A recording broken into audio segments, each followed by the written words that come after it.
Attention, everyone. I can hear you speculating about the nature and origin of my injury from my office. I tripped over an uneven sidewalk.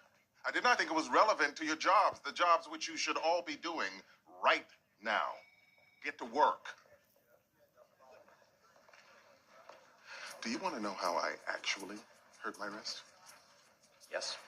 I was hula hooping. Kevin and I attend a class for fitness and for fun. Oh my God. I've mastered all the moves. The pizza toss, the tornado, the scorpion, the oopsie doodle. Why are you telling me